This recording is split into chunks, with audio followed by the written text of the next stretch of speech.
21 கோடி ரூபாய் செலவில் சைதாப்பேட்டையிலிருந்து தேனாம்பேட்டைக்கு ஒரு உயர்மட்ட மேம்பாலம், 1500 கோடி ரூபாய் செலவில் அடையாற்றங்கரையை மேம்படுத்தும் பணிகள். இப்போ அங்க 430 கோடி ரூபாய் செலவில் கலைஞர் நூற்றாண்டு உயர் சிறப்பு மருத்துவமனை. அதே மாதிரி இந்தியாவிலேயே முதல் வயது மூத்தவர்களுக்கான பிரத்யேக மருத்துவமனை. அங்க இருக்கிற எம்சி ராஜா ஹாஸ்டல் 1960களில் பெருந்தலைவர் காமராஜர் அவர்களால் திறக்கப்பட்டது. அதுக்கு பிறகு இப்போது ஒரு 41 கோடி ரூபாய் செலவில் அங்கே கட்டிடங்கள். இப்படி ஏராளமான பகுதிகள் ஒவ்வொரு தொகுதியிலும். சோழிங்கநல்லூரை எடுத்துக்கொண்டால் நீர்வள ஆதாரத்துறை, பெருநகர சென்னை மாநகராட்சி, பொதுப்பணித்துறை, நெடுஞ்சாலைத்துறை என்று 600 கோடி ரூபாய்க்கும் மேலாக மழைநீர் வடிகால் வாய்ப்பணிகள். இப்படி எல்லா தொகுதிகளிலும் மிக சிறப்பான வகையில் இந்த ஆட்சியின் முத்திரை பணிகள் நடைபெற்றுக் கொண்டிருக்கிறது, நடைபெற்று முடிந்திருக்கிறது. இதையெல்லாம் மக்கள் பார்த்துக் கொண்டிருக்கிறார்கள். அது மட்டுமல்ல, சிறப்பு திட்டங்கள் என்கின்ற வகையில் கலைஞர் மகளிர் உரிமை தொகை திட்டமாக இருந்தாலும், புதுமை பெண் திட்டமாக இருந்தாலும், நான் முதல்வன் திட்டமாக இருந்தாலும், தற்போது அறிவிக்கப்பட்டிருக்கிற தமிழ் புதல்வன் திட்டமாக இருந்தாலும், மக்களை தேடி மருத்துவமாக இருந்தாலும், இன்னுயிர் காப்போம் நம்மை காக்கும் 48 இருந்தாலும், இல்லம் தேடி கல்வியாக இருந்தாலும், இப்படி ஏராளமான சிறப்பு திட்டங்கள் மக்களை முழுமையாக சென்றடைந்திருக்கிறது. எனவே மக்கள் மிகப்பெரிய அளவிலான மகிழ்ச்சி நிறைந்த ஆதரவை தந்து கொண்டிருக்கிறார்கள்.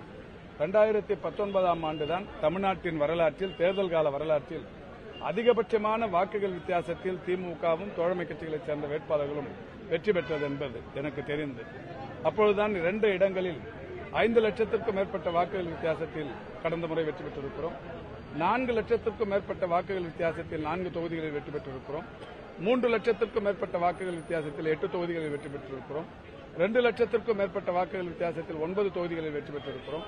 1 லட்சத்திற்கும் மேற்பட்ட வாக்குகள் வித்தியாசத்தில் 11 தொகுதிகளில் வெற்றி பெற்றிருக்கிறோம். 5 தொகுதிகளில் மட்டும் 1 லட்சத்திற்கும் குறைவான வாக்குகள் வித்தியாசத்தில் வெற்றி பெற்றிருக்கிறோம்.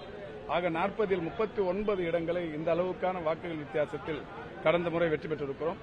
இந்த தேர்தலை பொறுத்தவரை எல்லா இடங்களிலும், நின்ற இடங்களிலெல்லாம் திமுக மற்றும் தோழமை இயக்கங்களின் வேட்பாளர்களை எதிர்த்து நின்றவர்கள் அனைவரும் டெபாசிட் இழக்கிற அளவுக்கான வெற்றி என்பது உறுதியாக இருக்கிறது.